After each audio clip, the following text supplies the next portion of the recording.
This is Climate One. I'm Ariana Brocious. And I'm Greg Dalton. Last week, we hosted a slate of events as part of San Francisco Climate Week. Today, we're releasing some bonus content just for you, our pod listeners. Cities are where so many systems come together. It's where the rubber meets the road on housing, transportation, water, waste. All of those systems can be big climate levers. Managing these things at a national or even state scale is a beast, but it's a bit less beastly to make systems change at a city scale. Tyrone is director of the San Francisco Department of Environment. He's the key driver of the city's climate strategy. I asked him what his biggest priorities are. The city's 2021 Climate Action Plan sets forth our kind of bold ambition to be net zero emissions by 2040. And so we have over 170 strategies across housing, water, energy, transportation, and nature and biodiversity, which we never want to forget about that also, because I think one of the things we're trying to do with our climate action plan is not just get to net zero. Net zero is just about, how we get to zero emissions of what we're polluting and emitting right now. I think what we're trying to do is what is the future we want to create? And I think that's a nature positive future that this city deserves and the planet deserves.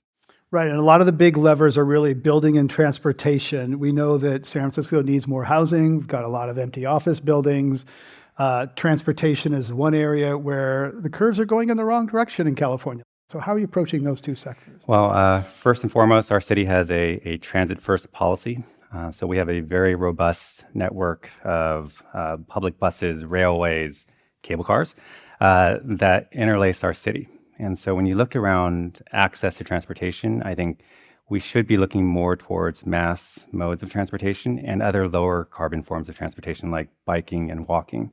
And so that requires us to invest in that infrastructure, create safe bicycle infrastructure and pedestrians' rights of way to allow for that future. I think that's part of it. The other piece is we need to electrify everything on the road. And so both have to happen at the same time. And we've seen, thanks to the incentives by the federal government and also the incentives from the state, we're seeing a great uptake in the new vehicle registrations being electric. And so I think we're at close to 37% within the city of San Francisco. And we're seeing this trend throughout the state of California because of the financing opportunities and the credits that are available to people. So speaking of cycling, I'm a cyclist. I bike down here. I love to bike. And I hear sometimes people say we're putting in these bike lanes. There's not many bikes in them. Like if you kind of look at a bunch of cars and there's a bike lane, where are the bikes? Is that an efficient use of public space? So what do you say to someone who says these bike lanes are a waste of space? I think we have to dream bigger, right? The only way we're going to reach our climate ambitions is if we dream bigger. And it's not about the incremental improvements we need to make, but what is that future we want San Francisco to be? And if you look to places, we can just take Paris, for example, that has had a really, really coordinated effort to transform their city into a biking city.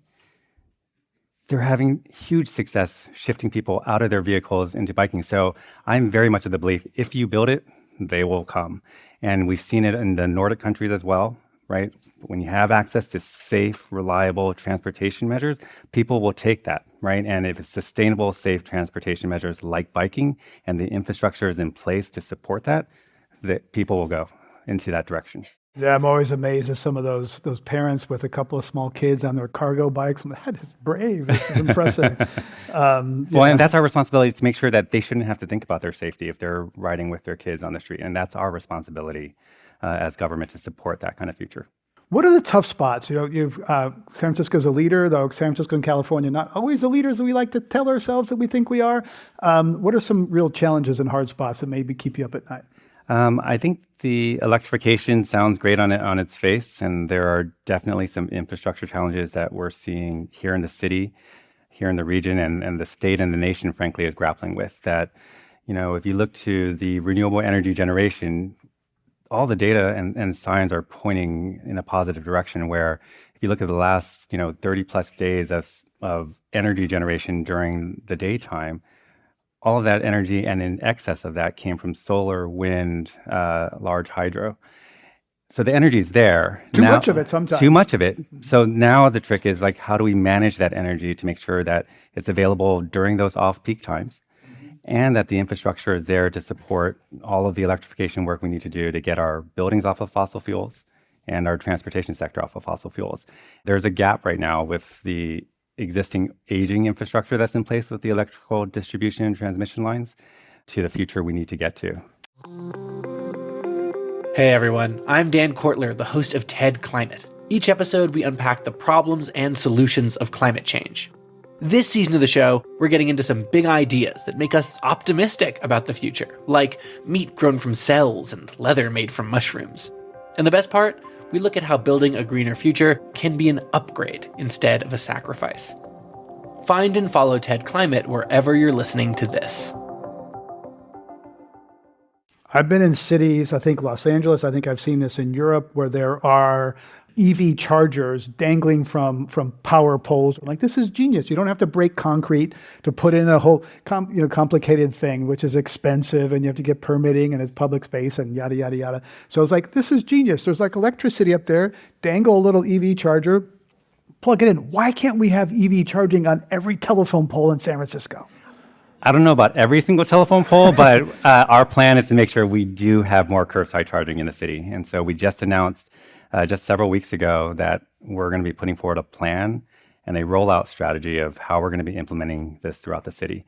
And we have to be careful. And I think this also gets to the point is we have to be strategic about our investments, about where these curbside chargers go and who they're ultimately serving.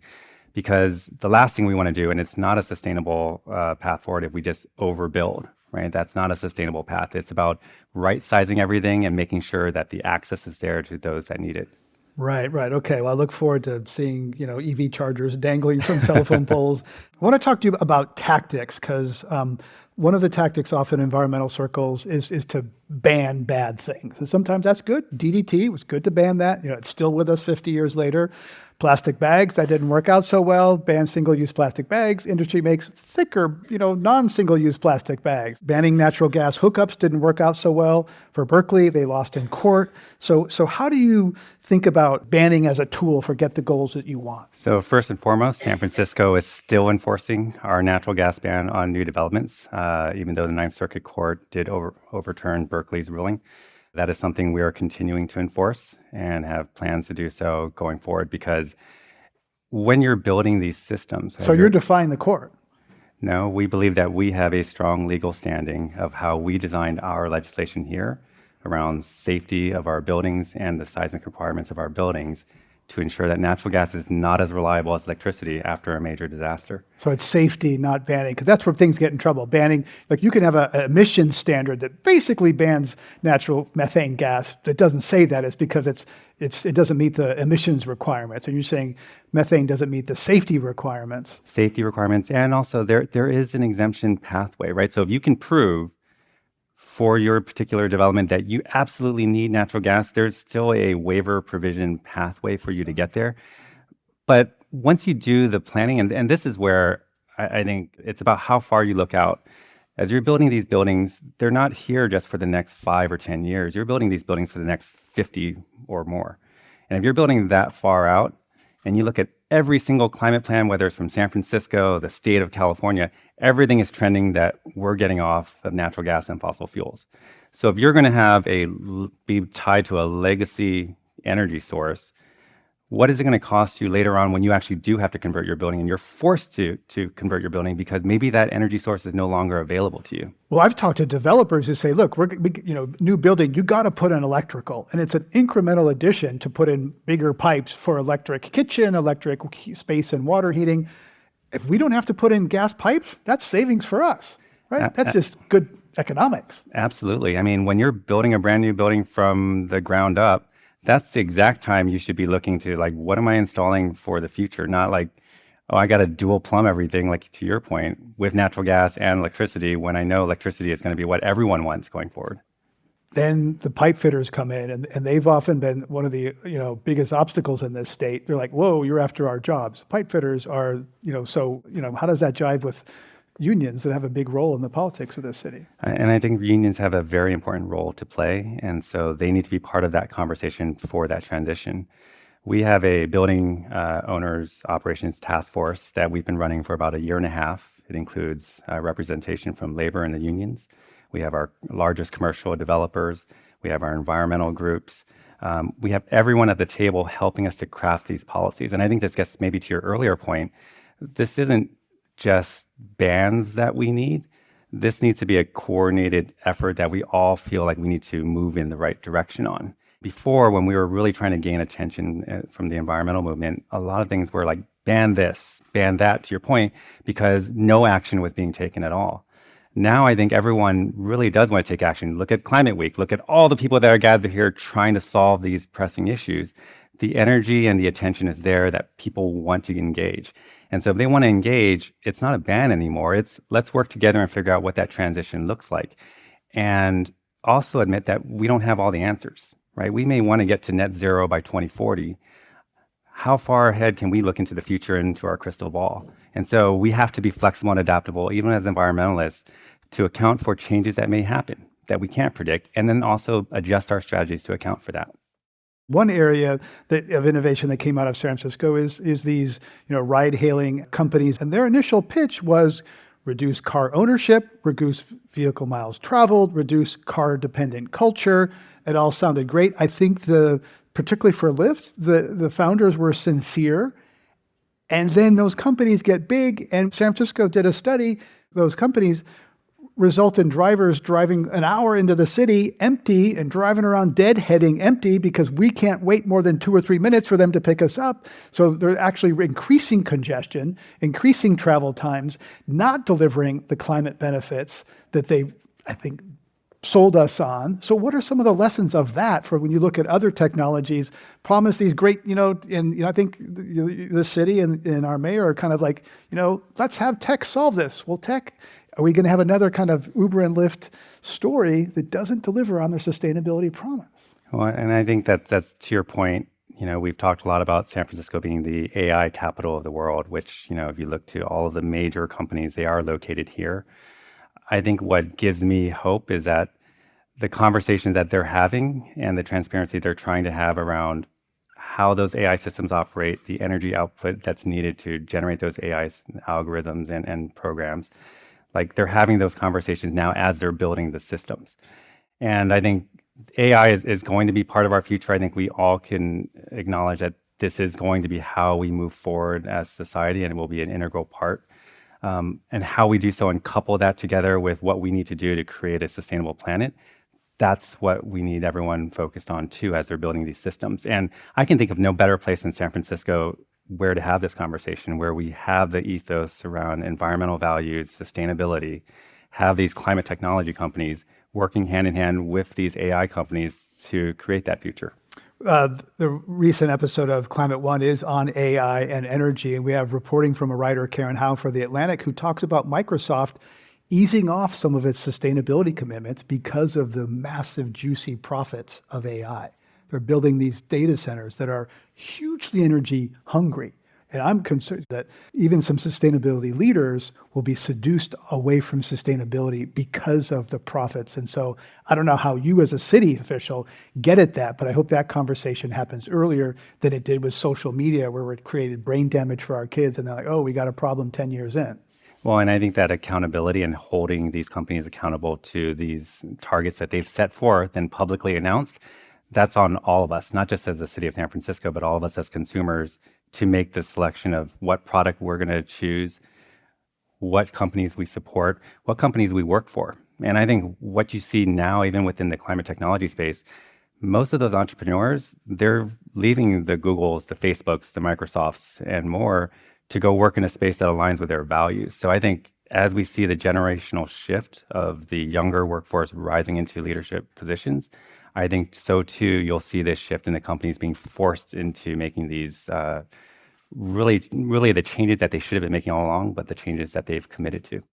You grew up in Chinatown. That's a community that's often been marginalized. So how does your upbringing in Chinatown inform your work? Yeah, I mean, the last of my grandparents passed away a month and a half ago at the ripe old age of 102. Whoa! So great, yeah. I look to her story as the immigrant story and what she had to brave. She fled persecution in China during the Cultural Revolution in 1949. And it was thanks to her heroism in bringing my father and my uncle over here across all the seas just to get over to San Francisco to create a better life for future generations. And myself, being a first-generation American, like, I hold on to that as part of my story and identity. What I want to be able to do to help lift up other, whether immigrants or communities that were left behind, like Chinatown or other red line areas throughout the Bay Area and throughout the country. Those are the areas that were left behind, communities of color. Overburdened, if you look at where all of our power plants were located, all of our treatment plants were located, all in those communities, and they were redlined for a reason. This is the chance to undo all of that, right? As we're doing this transformational change of what's important to us in our economy and in sustainability, this is the transformational change we have to be able to make within these communities as well. So for that tender question and answer, thank you for sharing that. How are we training our local climate workforce in terms of the trades, electricians, heat pump installers, et cetera? Great question. Like I said, we're working very closely with our unions. Before we move forward with any sort of policy, any sort of new programs, we're working side by side with them on figuring out what sort of training we need to do. We have a meeting just in a couple of weeks to work with our city's workforce development program to create that pipeline. And so we're starting at a very young age, really working with our schools, educating youth about all of these labor opportunities that are there. You look at the national trends, there's a huge workforce shortage that's predicted with all the clean energy jobs that are going to be coming as a result of the Inflation Reduction Act. And we need to make sure that our youth know about these opportunities and can transition into these roles. Tyrone, Drew, everybody, thank you, Tyrone, for your leadership and for creating SF Climate Week. Thank you, Greg. Very much. Appreciate it. You've been listening to a special SF Climate Week conversation between Greg Dalton and Tyrone Ju, Director of the San Francisco Environment Department. Climate One is a production of the Commonwealth Club World Affairs. Thanks for listening.